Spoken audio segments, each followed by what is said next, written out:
Bonjour à tous, soyez les bienvenus à notre série d'études bibliques sur chaque livre de la Bible.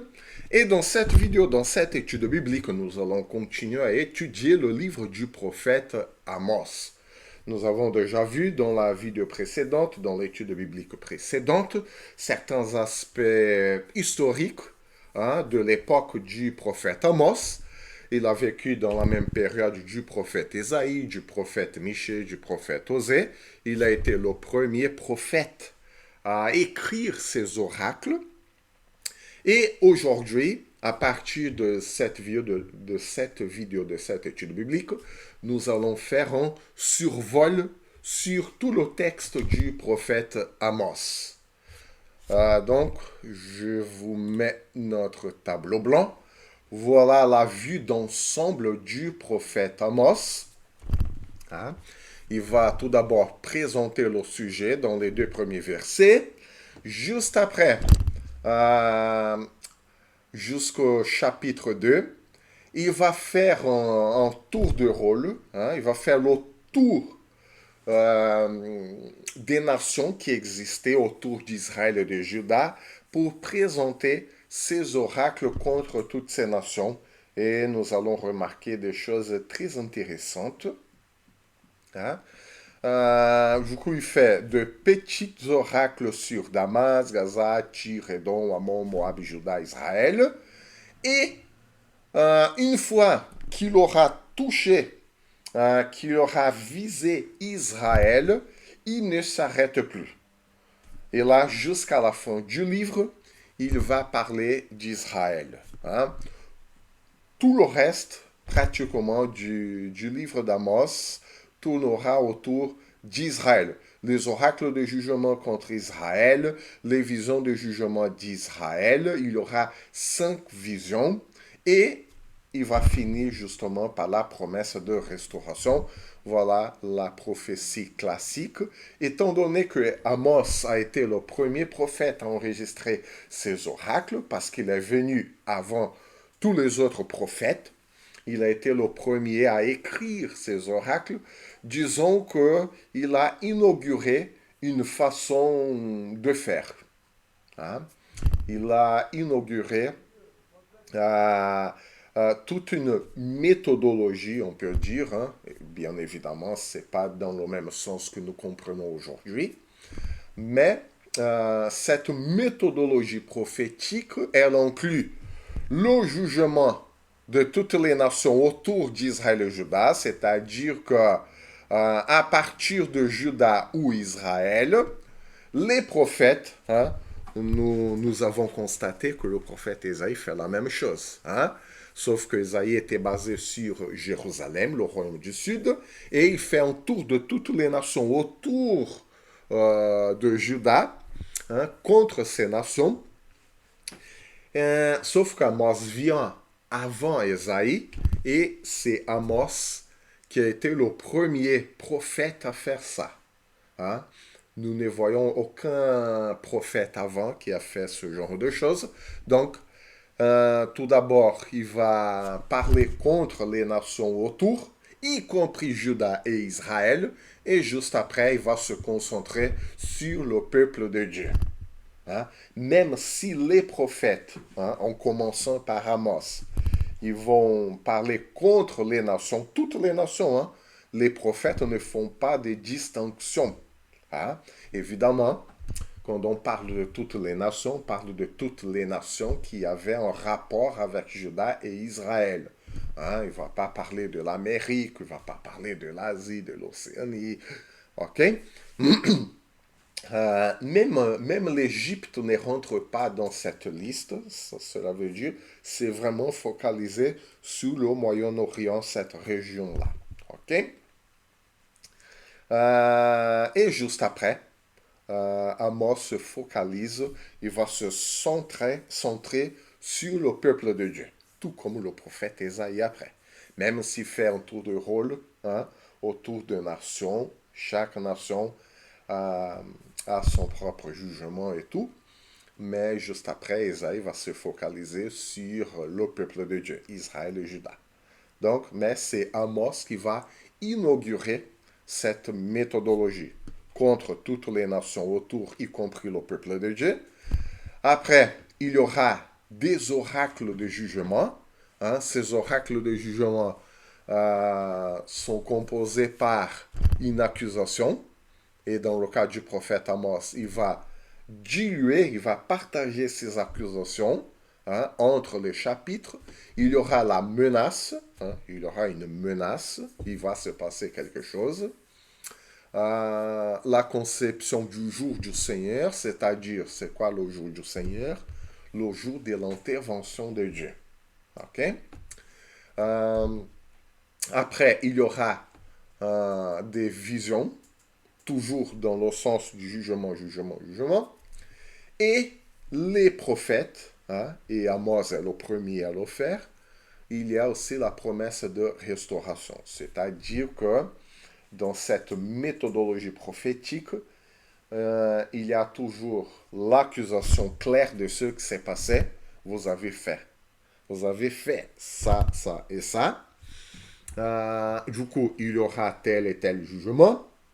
Mais après le jugement, il y aura une restauration et c'est Dieu même qui va la mener. Hein? Ce n'est pas les efforts des êtres humains, c'est Dieu même qui restaure son peuple. C'est Dieu même qui relève le peuple. Ok? Donc voilà la méthodologie prophétique. Et Amos, étant donné qu'il est le premier à écrire ces oracles, nous pouvons dire que quelque part, il a inauguré cette tradition, cette méthodologie, entre guillemets. Ok? Donc, on commence notre étude. Et là, on lit déjà dans le chapitre 1er, prophétie contre les nations, l'introduction. Il se présente. Il n'est pas prophète, il est juste un fermier. Nous avons vu ça dans la première étude, dans la première vidéo. Qu'est-ce qu'il a fait? Il a eu des visions sur Israël. La période historique, le règne d'Ozias sur Juda et Jéroboam, fils de Joas, sur Israël. Et ce qui marque vraiment cette période prophétique est le tremblement de terre 2 ans avant. Ok? Donc 2 ans avant qu'il a commencé à écrire ces prophéties, ces oracles, il y a eu un tremblement de terre. Donc là, il se présente. Et il commence justement sur Damas, Gaza, Tyr, Édom, Ammon. Et ça se poursuit sur Moab, Juda et Israël. Donc, si nous prenons la carte géographique de cette époque-là, nous avons ça. Et voilà. Donc, je vais quand même augmenter un tout petit peu. Donc, nous avons les prophéties contre Damas. Damas, c'est aujourd'hui la Syrie. Nous avons juste après Gaza. Tout au nord, on part tout au sud, Gaza. C'était les États philistins. Juste après, nous avons Tyr, encore au nord. C'était aujourd'hui le Liban. Édom, tout au sud. Juste après, Ammon, un peu plus au nord. Juste après, Moab, au sud. Juste après, Juda, au sud. Et pour finir, Israël au nord. Et depuis, à partir d'Israël, le prophète Amos se concentre sur Israël. Donc, nous voyons géographiquement que le prophète Amos, il part du nord au sud, au nord, au sud, au nord, au sud, au nord, au sud, au nord. Donc voilà la méthodologie géographique. Il fait une sorte de zigzag prophétique. Nord, sud, nord, sud, nord, sud, nord, sud, nord. Donc voilà un peu la méthodologie géographique du prophète Amos. Et il commence par Damas, la capitale dans la Bible. La Syrie, elle est décrite comme Aram ou sinon Syrie, tout simplement. OK? Attention, attention, ça c'est très important. Il ne faut pas confondre et il ne faut pas mettre les États politiquement constitués d'aujourd'hui dans toutes ces prophéties. OK? On parle d'une époque lointaine, on parle du 8e siècle avant Jésus-Christ. OK? Les États constitués d'aujourd'hui n'ont rien à voir avec ces prophéties bibliques. Pourquoi je vous dis ça? Parce que sinon, nous allons dire que Amos, il parle contre les États d'aujourd'hui. Et les États d'aujourd'hui sont complètement différents dans leur constitution, leur peuple. Il y a eu beaucoup de mélanges. Hein? Même les frontières et tout ont changé depuis. Les noms de certains pays ont changé aussi. Hein? Du coup, Amos, il parle au peuple de cette époque-là. Et nous allons voir au fur et à mesure qu'on va avancer dans nos études de la prophétie d'Amos, qu'est-ce que nous devons tirer comme leçon pour nous aujourd'hui. OK?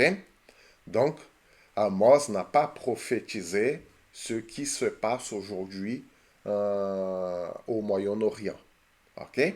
Sinon, nous allons confondre la géopolitique d'aujourd'hui avec la notion théologique de la Bible. OK? La Bible n'est pas un traité géopolitique. La Bible est un traité théologique. Théologique dans Dieu qui cherche son peuple, dans Dieu qui veut enseigner son peuple comment vivre. OK? C'est pas un traité de géopolitique. D'accord? Donc, ne faisons pas dire la Bible ce qu'elle ne dit pas. OK? Donc, pourquoi? C'est un avertissement parce que déjà certains noms de villes que nous allons voir n'ont pas changé. Du coup, on peut mélanger des notions théologiques avec des notions géopolitiques d'aujourd'hui. Et ce n'était pas du tout le but du prophète Amos. Si ce n'était pas le but du prophète Amos, ce n'est pas le but d'aujourd'hui non plus. Donc, ce sont des leçons théologiques, pas de leçons géopolitiques. OK? Ceci étant dit, nous allons voir donc chaque prophétie pour chaque peuple. Et le prophète Amos commence par, euh, par Damas. Damas, nous avons vu, Damas, le royaume d'Aram ou la Syrie, donc Damas tout au nord. OK? Et Amos dit, voici ce que dit l'Éternel, à cause de 3 crimes de Damas, même des 4, je ne reviens pas sur ma décision, parce qu'ils ont écrasé Galad sur des traîneaux de fer. J'enverrai le feu dans la maison de Hazaël, et il dévorera les palais de Ben-Hadad. Donc voilà déjà pourquoi il ne faut pas mélanger la notion théologique avec la notion géopolitique. Il parle bien de la maison de Hazaël et il parle du palais de Ben-Hadad. Okay? Ça n'existe plus. Okay? Donc, quelle est la leçon à tirer? Il parle de crime de Damas. Quel crime? Hein? Ils ont écrasé Galad. Hein? Galad, c'est une autre ville. Elle n'est pas... Non. Elle n'est pas sur cette carte-là. Non. Et voilà. Elle n'est pas sur cette carte-là. Mais le plus important à retenir est que Damas a écrasé Galade sur des traîneaux de fer. C'est-à-dire qu'ils ont tué des personnes brutalement. Et lorsqu'on tue des personnes brutalement, ça veut dire qu'on ne respecte pas la dignité humaine. OK? Donc voilà le problème et la leçon à tirer. Il faut respecter la dignité humaine. Et Amos parle d'un crime. On parle de crimes contre l'humanité. Et là, ils ont écrasé Galad sur des traîneaux de fer. Donc, ils n'ont pas respecté la dignité humaine. La vie humaine ne vaut rien pour Damas. Hein?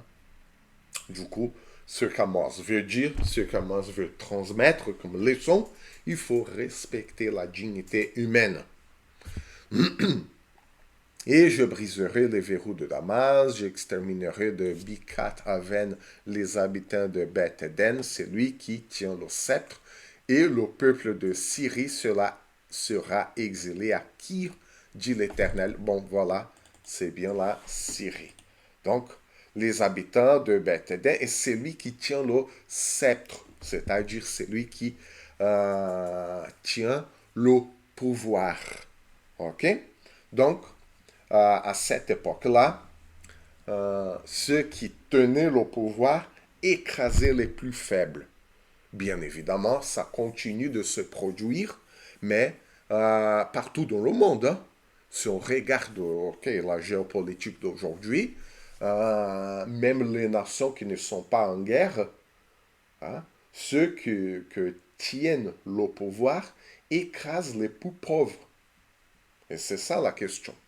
Donc, c'est pour ça qu'il ne faut pas confondre la notion théologique, hein, quelle est la notion théologique là? C'est lui qui tient le sceptre, c'est lui qui tient le pouvoir, que ce soit militaire, que ce soit politique, hein, il va écraser le plus faible, il va écraser le pauvre, il va écraser l'autre pour le dominer, pour l'assujettir.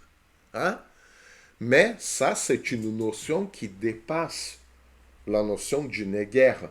Hein? La notion théologique va au-delà de la notion géopolitique. Sinon, on se trompe. Pourquoi on pourrait penser que, mais voilà, les guerres qui se passent aujourd'hui dans le monde et toutes ces nations qui sont en guerre. Mais non, il y a des nations qui ne sont pas en guerre et pourtant, ceux qui tiennent le pouvoir, le sceptre, c'est pas le symbole physique, c'est pas l'objet physique. C'est la notion du pouvoir. Hein? Ceux qui tiennent le pouvoir, ils vont toujours écraser le pauvre, ils vont toujours écraser le faible. C'est-à-dire que ceux qui tiennent le pouvoir entre leurs mains, ils ne vont pas respecter la dignité humaine. Pas besoin d'une guerre pour ça. Hein? Il y a tout un tas de pays dans le monde qui le font maintenant. Et pourtant, ils ne sont pas en guerre. Donc, vous voyez que la notion théologique va au-delà de la notion géopolitique et nous ne pouvons pas prendre le texte biblique dans ce sens littéral. Oui, voilà, Dieu parle contre la Syrie exclusivement, la Syrie d'aujourd'hui. Non. Amos parle contre toutes les nations dont les gouverneurs tiennent le pouvoir pour écraser le pauvre. Et donc, voilà. Après tout, toutes les nations, un jour ou l'autre, seront jugées. Voilà la notion théologique qui dépasse la notion géopolitique.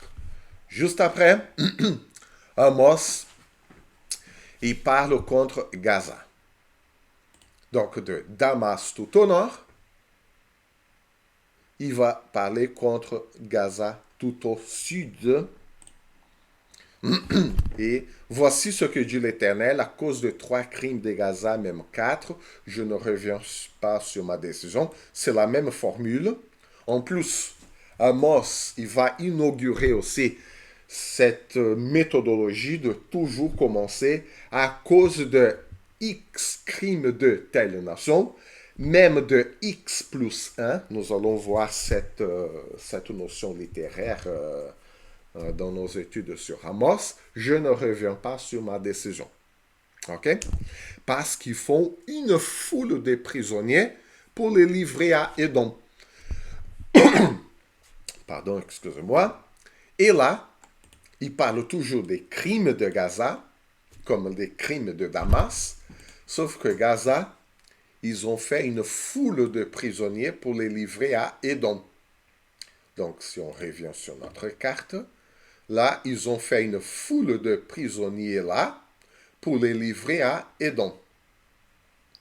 Donc, voilà des crimes aussi contre l'humanité. Encore une fois, je tiens à vous dire, à vous qui regardez cette vidéo, cette étude biblique, Amos ne parle pas de Gaza d'aujourd'hui. Amos parle de Gaza dans l'Antiquité. Hein? Ce que nous devons retenir, c'est pas la géopolitique. Voilà, Amos parle contre Gaza d'aujourd'hui et tout. Non. Gaza, il parle contre toutes les nations qui font de prisonniers pour les négocier avec d'autres nations. Hein? Et si on fait ça, on ne respecte pas la dignité humaine. Il faut respecter la dignité humaine. Toutes les nations qui agissent de cette façon-là sont condamnées par Amos. Il n'y a pas que Gaza. Et il y a tout un tas de nations qui ne sont pas en guerre aujourd'hui. Et pourtant, ils agissent comme ça. OK? Donc, voilà la leçon théologique à retenir. OK? Les nations qui ne respectent pas la dignité humaine seront jugées, seront condamnées par Dieu. Et voilà, qu'est-ce que Dieu va faire? J'enverrai le feu dans les murs de Gaza, il en dévorera les palais, j'exterminerai Asdod et Ascalon. Voilà, il parle d'Asdod et Ascalon. Hein? Gaza, Asdod, Ascalon, c'est bien les États philistins. OK? Et le reste des Philistins disparaîtra. Donc, voilà. Ce qu'Amos dit contre cette nation. Tyr, encore une fois, de Gaza au sud, il part tout au nord, Tyr, la ville de Tyr. Voici ce que dit l'Éternel. La même formule, à cause de 3 crimes de Tyr, voyez, à cause de 3 crimes de telle ville, dans ce cas la ville de Tyr, même de 4, je ne reviens pas sur ma décision. Donc, voilà, la même méthode. Et juste après, Amos va décrire le crime contre l'humanité que telle nation a commis. Parce qu'ils ont livré à Édom une foule de prisonniers, sans se souvenir de l'alliance fraternelle. Voilà. Tyr, de la même façon que Gaza, avait fait une foule de prisonniers pour les livrer à Édom. Et là, Amos, il va même au-delà, sans se souvenir de l'alliance fraternelle. Ils sont tous des frères. Donc, au-delà de ne pas respecter la dignité humaine, lorsqu'ils ont fait une foule de prisonniers pour les livrer à une autre nation, c'est-à-dire il y a une négociation de prisonniers. Hein? Souvenons-nous qu'Amos, il va aussi dénoncer un trafic, une marchandise d'esclaves. Hein? Trafic des êtres humains. OK? Donc, Amos, il dénonce que toutes les nations autour faisaient de la marchandise d'esclaves. Hein? Faisaient de la négociation de vie humaine. De vies humaines. Sauf que Amos dit, sans se souvenir de l'alliance fraternelle. Au-delà de ne pas respecter la dignité humaine, Amos, il affirme que toutes ces nations-là, et par extension toute l'humanité, ce sont des frères et sœurs. Pourquoi? Parce qu'il y a un seul créateur. Hein? Mais ils ont oublié cet aspect-là. Ils ont oublié. Et donc, la même condamnation, j'enverrai le feu dans les murs de Tyr et il en dévorera les palais. Pourquoi Amos dit ça? J'enverrai le feu dans les murs de Tyr, dans les murs de Gaza et tout, parce que les murs symbolisent quoi? La sécurité. Hein? Et Dieu est en train de dire qu'il va enlever toute la sécurité de ce peuple. Ça veut dire quoi? L'autosuffisance. Ils se croyaient tous autosuffisants. Encore une fois, ce n'est pas cette nation-là. Parce que de toute façon, nous voyons que Dieu enverra le feu dans les murs de toutes les nations. Et par extension de toute l'humanité. Ça veut dire quoi? Dieu enlèvera le sens de sécurité des êtres humains. Et pourquoi? Quel est le principe fondamental, la vérité biblique derrière tout ça? La sécurité humaine, ça veut dire quoi? L'autosuffisance humaine. L'autosuffisance humaine, ça veut dire quoi? L'homme, l'humanité, l'être humain s'éprend pour Dieu. Et lorsqu'il s'éprend pour Dieu, il se croit capable de tout faire.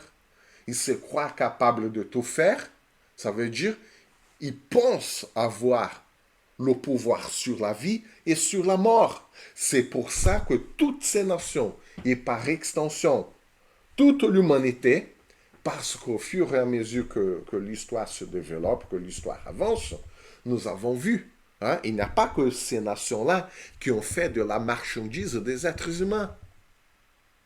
Hein? Il y a eu d'autres nations partout dans le monde. Hein?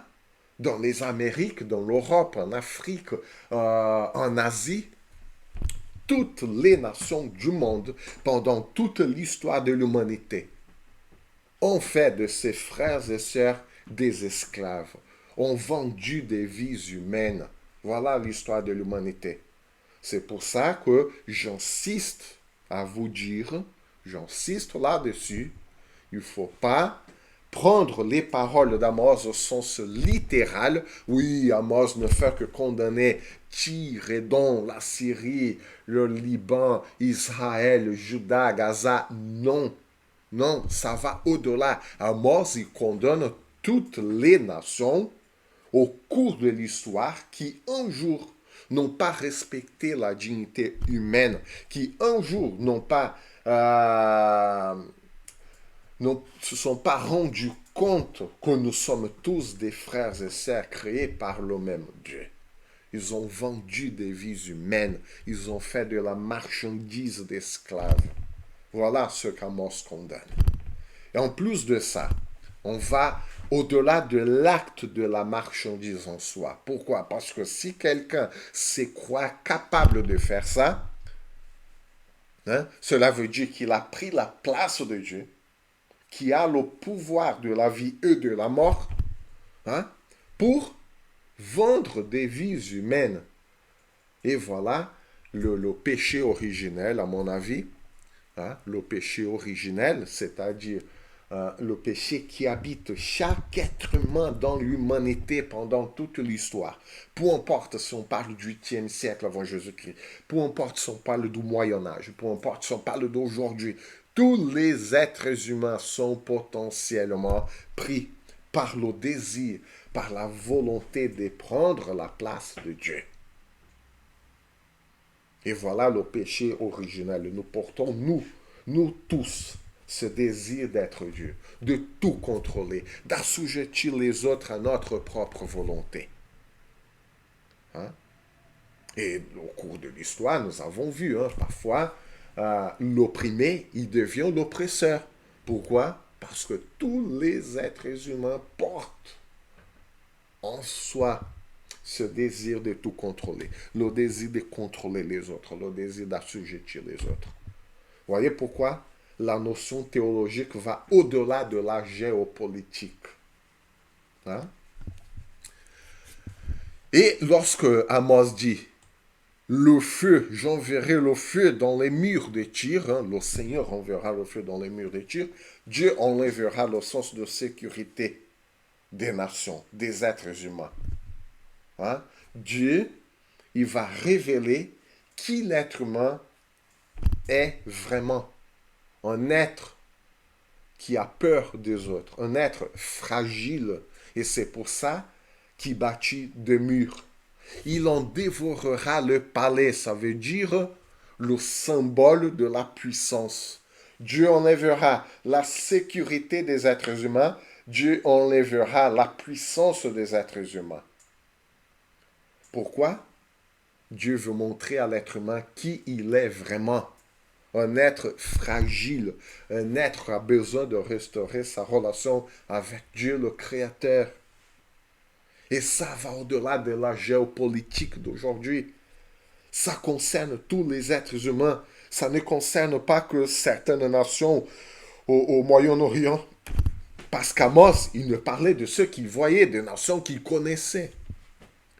Mais après tout, Amos parle de nous, chacun de nous. Hein? Et chacun de nous a besoin d'avoir brûlé les murs de notre propre sécurité, d'avoir détruit notre palais. Et le jour où notre sens de sécurité sera enlevé, le jour où notre sens de la toute-puissance, symbolisé par le palais dans ce texte, sera enlevé, nous allons constater que nous avons besoin de Dieu.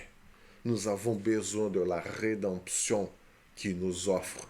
Nous avons besoin de rétablir notre relation avec lui. Voilà la notion théologique, hein, et pas la notion géopolitique. Amos continue maintenant sur Édom. Donc, de Tyr, il passe à Édom. Donc, du nord au sud. Hein?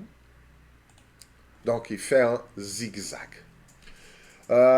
Toujours la même formule. Voici ce que dit l'Éternel. À cause de 3 crimes maintenant d'Édom, même de 4, je ne reviens pas sur ma décision, parce que maintenant il va dénoncer, il a poursuivi ses frères avec l'épée en étouffant sa compassion, parce que sa colère déchire toujours et qu'il garde éternellement sa fureur. Voilà. Édom, qui a commis aussi des crimes contre l'humanité, hein, il a tué par l'épée ses frères. Toujours cette notion, nous sommes des frères et sœurs. Hein? Et là, voyons qu'il n'y a rien de spirituel là. Hein? C'est vraiment physique. Il a poursuivi avec l'épée, il a tué, il a mis les autres dans les chaînes de fer, il a écrasé. Hein?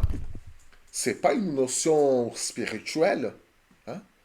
C'est bien réel, c'est concret. C'est l'être humain qui tue son frère. C'est les êtres humains. Ce sont les êtres humains qui s'entretuent entre eux. C'est impressionnant ça. Hein?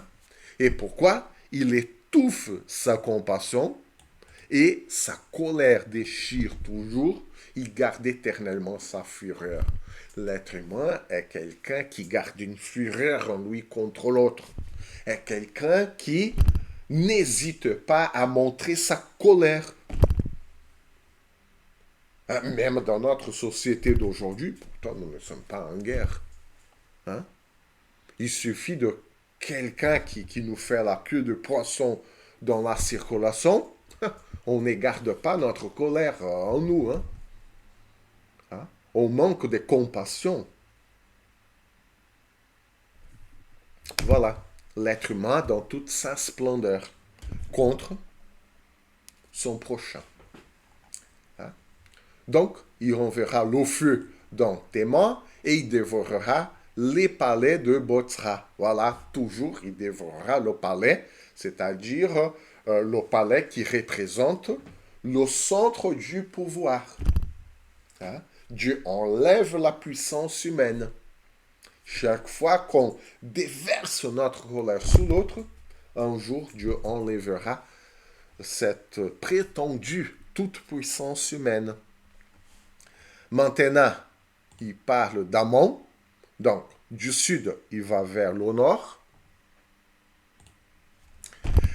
Toujours la même formule, à cause des 3 crimes des Ammonites, même des 4, je ne reviens pas sur ma décision, parce qu'ils ont, voilà, qu'est-ce qu'ils ont fait? Fendu le ventre des femmes enceintes des Galades.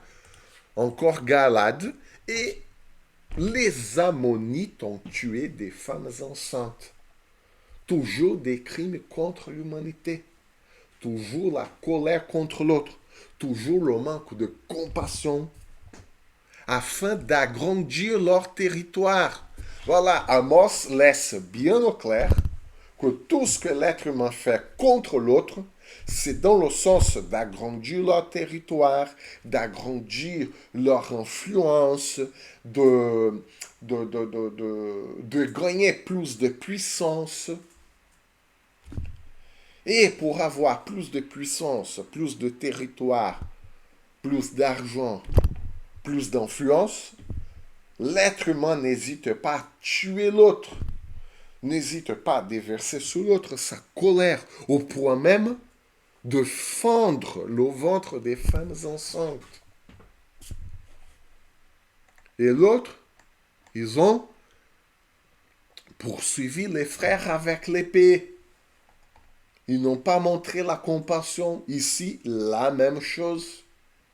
Et Dieu, toujours dans le même état d'esprit, dans cette même ordre d'idées, j'enverrai le feu dans les murs de Rabat, c'est-à-dire j'enlèverai le sens de sécurité des Ammonites, hein, pour qu'ils se rendent compte de son impuissance. Ils pensent avoir le pouvoir sur la vie et sur la mort.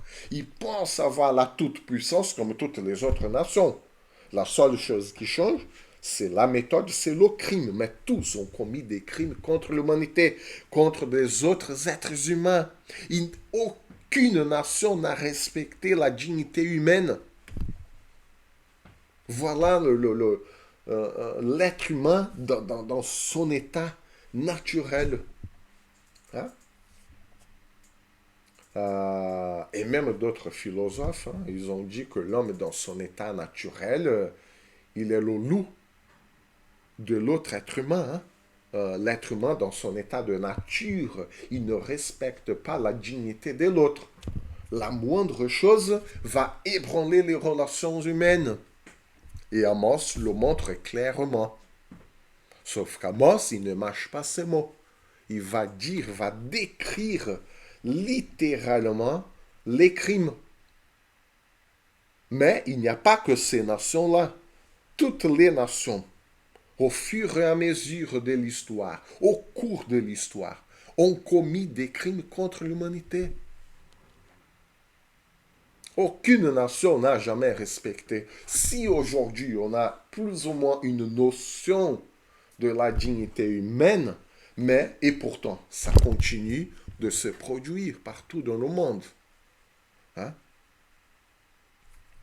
Mais bon, on ne va pas très loin, ce n'est pas une notion géopolitique, mais la notion théologique va au-delà. La notion théologique, l'être humain ne respecte pas la dignité de l'autre. La moindre chose qui se passe, l'être humain va déverser sur l'autre sa colère. Même si aujourd'hui, dans notre société, on ne va pas fondre le ventre des femmes enceintes, évidemment que non, mais le principe est que on n'hésite pas à causer le mal à l'autre. Et ça reste toujours. Même si notre réaction elle est moins violente que celle-ci, hein, le principe fondamental qui reste, c'est celui-ci. L'être humain n'hésite pas à déverser sa colère sur l'autre. S'il pouvait, il tuerait l'autre. Aujourd'hui, merci Seigneur, on a plus ou moins de lois qui vont interdire ça, et pourtant ça continue de se produire. Hein? Ça continue de se produire. Voilà la dénonciation d'Amos. Et il continue au verset 2. Voilà, il part sur Moab. Hein? Donc, il continue. Même 4, il a brûlé, calciné les os du roi d'Édom. Voilà, aucune dignité pour la vie humaine. J'enverrai le feu dans Moab, la même chose. Je dévorerai le palais de Kirjos et Moab mourra au milieu du tapage, au milieu des cris de guerre et du bruit de la trompette. Voilà. Dieu enlèvera le sens de sécurité et le sens de la toute-puissance des êtres humains pour montrer que l'être humain, il est fragile, il a besoin de restaurer sa relation avec Dieu le Créateur. Tant que l'homme ne restaurera pas sa relation avec le Créateur, nous aurons toujours des crimes contre l'humanité, que ce soit une guerre, que ce soit des violences au sein de la société, hein, que ce soit la colère déversée contre l'autre dans la circulation, tant que les êtres humains ne restaureront pas sa relation avec Dieu, nous aurons toujours de la violence contre les autres êtres humains. C'est l'essence même de l'être humain. Hein? C'est pour ça qu'on a créé des lois pour essayer d'empêcher, d'endiguer la colère humaine. Hein? Si tous avaient une bonne relation avec Dieu, si tous respectaient intrinsèquement la dignité de l'autre, on n'aurait pas besoin de lois pour empêcher les crimes. Voyez? C'est ça. C'est ça. Si nous avons des lois pénales, si nous avons des lois qui empêchent les êtres humains de commettre des crimes, c'est parce que nous savons que l'être humain, il est bien capable de faire ça. Parce que c'est la nature de l'être humain. Violente, agressive, colérique contre l'autre. Hein? Et finalement, il revient, et nous allons finir avec ça, bien évidemment. Sur Judas, la même formule, voici ce que dit l'Éternel, à cause de 3 crimes de Judas cette fois-ci, même 4, je ne reviens pas sur ma décision. Qu'est-ce qu'ils ont fait? Ils ont méprisé la loi de l'Éternel, ils n'ont pas gardé ses prescriptions. Et là, pour la première fois, nous avons un motif théologique au lieu d'un crime contre l'humanité. Mais voilà, ils ont méprisé la loi de l'Éternel, ils ont été égarés par les idoles mensongères que leurs ancêtres avaient adorées. Et j'enverrai le feu dans Juda et il dévorera le palais de Jérusalem. Donc voilà, contre Juda, nous avons là, contre Juda, la seule raison théologique. Toutes les autres, ce sont des raisons humanitaires. Hein? Mais le châtiment est le même. Hein? Le feu dans Juda et il dévorera les palais de Jérusalem, c'est-à-dire j'enlèverai le sens de sécurité de Juda, j'enlèverai la toute-puissance de Jérusalem, ou ceux qui croient avoir. Hein? On croit avoir la toute-puissance. Et finalement, Israël, la même formule. Et là, on revient sur les crimes contre l'humanité. Ils ont vendu le juste pour de l'argent et le pauvre pour une paire de sandales. Aucun respect pour la dignité humaine. La vie humaine ne vaut rien, comme pour toutes les autres nations. Et pourtant, Israël, c'était le peuple de Dieu. Mais Amos n'épargne pas le peuple, même pas le peuple de Dieu n'est épargné. Donc voilà. Sauf que la seule différence est que pour Israël, Amos, il va développer encore plus les, les châtiments, les accusations et tout. Hein?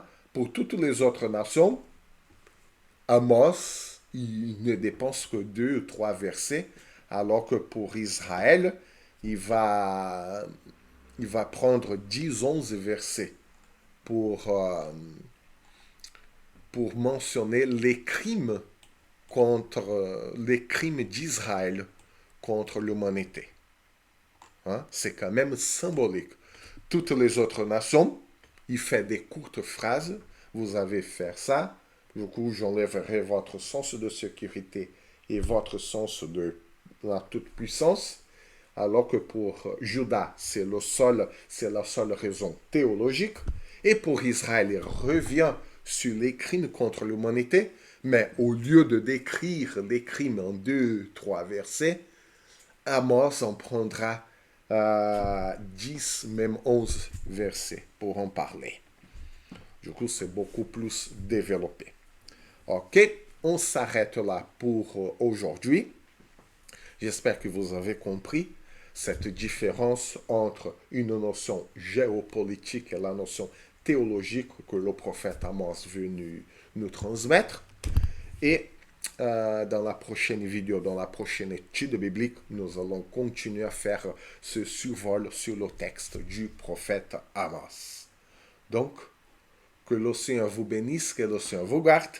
À la prochaine étude biblique, à la prochaine vidéo.